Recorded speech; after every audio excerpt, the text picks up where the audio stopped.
25 वर्षीय विजय कमले जो कि कर्नाटक के वासी थे, उनकी हत्या हो जाती है सिर्फ इसलिए क्योंकि वो दलित थे और वो एक मुस्लिम महिला के साथ रिलेशनशिप में थे।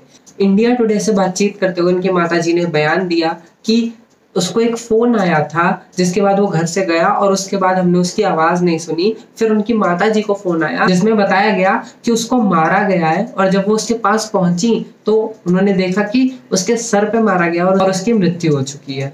ये एक्चुअल में वो केस है जिसमें लड़की का भाई, उनकी माताजी ने बताया कि लड़की का भाई पहले भी आके हमको धमकी दे चुका है कि अगर आपने ये चीजें बंद नहीं की, अगर आपके लड़के ने मेरी बहन के साथ रिश्ता नहीं तोड़ा तो हम उसका सर काट के आपको वापस दे देंगे। ये उनको पहले भी धमकी मिल चुकी है, लेकिन उसके बाद भी क्यों मुझे समझ में नहीं आता कि आप लोगों को उसी चीज के पीछे जाना है जिसका रिजल्ट अंत में आपको पता है। लड़के के भाई ने भी एक खुलासा किया कि इस जो लड़की का भाई था उसने पहले भी उसको मारने की कोशिश की है, लेकिन उस टाइम पे हमने कॉम्प्रोमाइज कर लिया था।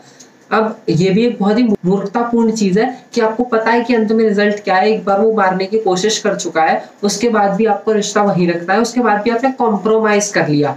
तो अभी परिणाम आपके सामने कि क्या हुआ अंत में। अभी इस केस में क्या अपडेट है कि 2 लोगों को उसकी हत्या से लिंक कनेक्शन में अरेस्ट कर लिया गया। एक का नाम शहाउद्दीन है और एक का नाम नवाज है और उस लड़की के परिवार से भी पुलिस अभी पूछताछ कर रही है। और ये वाली चीज जो अभी होती जा रही है हमारे देश में, यह रेयर नहीं रही है, बहुत कॉमन हो चुकी है। अभी 2 हफ्ते पहले एक हिंदू लड़के नागार्जुन को भी इसी चीज के लिए हत्या कर दी गई थी उसकी भी, क्योंकि वो एक मुस्लिम महिला के साथ रिलेशनशिप में था। उसको सड़क के बीचों बीच चाकू मार मार के उसकी हत्या कर दी गई और उसके बाद भी इसको नेशनल मीडिया ने कवर नहीं किया, इसको किसी ने कवर नहीं किया। इसको लोगों ने ट्वीट करके सामने लाया कि इस तरीके से हत्या कर दी गई एक लड़के की।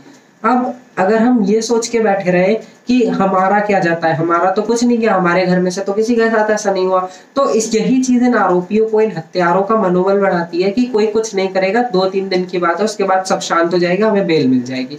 इस चीज पे ना हमारा मीडिया बात करता है, ना हमारे पत्रकार बात करते हैं, सिर्फ एक आर्टिकल छाप देंगे। एक्चुअल में हम सबको पता है कि कितने लोग गूगल पे ये खोल के आर्टिकल पढ़ते हैं। नहीं पढ़ता कोई, किसी को फुर्सत ही नहीं है। वो है कि किसी को टाइम मिला तो एक बार न्यूज देख सकता है, जिसमें आप लोग दिखाते नहीं है।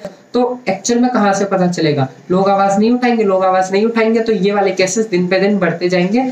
जैसा कि ये 2 केसेस मैंने आपके सामने रखे, और भी बहुत उदाहरण है। किशन भरवाड़ एक एग्जांपल है जिनको इसी कौम के लोगों ने गोली मार दी थी, एक फेसबुक पोस्ट को लेके। उस पर भी बात नहीं हुई, उस पर हम लोगों ने बात की थी, लेकिन नेशनल मीडिया ने उसको कवर नहीं किया।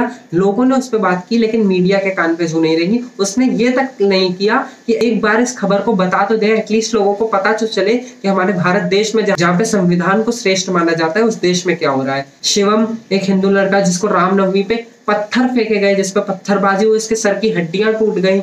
ये हमारे भारत देश की बात है जहाँ पे रामनवमी सेलिब्रेट करने पे आपके ऊपर पत्थरबाजी हो जाती है। ये सारा जो अत्याचार हो रहा है, जो सारा अत्याचार बढ़ता जा रहा है, इसका एक प्राइम एस्पेक्ट है हमारा मीडिया, जो कि इन सब चीजों को कवर ही नहीं करना चाहता। उसको मतलब ही नहीं है कि देश में आजकल ऐसी भी चीजें हो रही हैं, ऐसी भी गतिविधियां हो रही हैं जिसकी वजह से इन आरोपियों का मनोबल बढ़ता है और वो इस तरीके की वारदातों को अंजाम देने का काम करते हैं।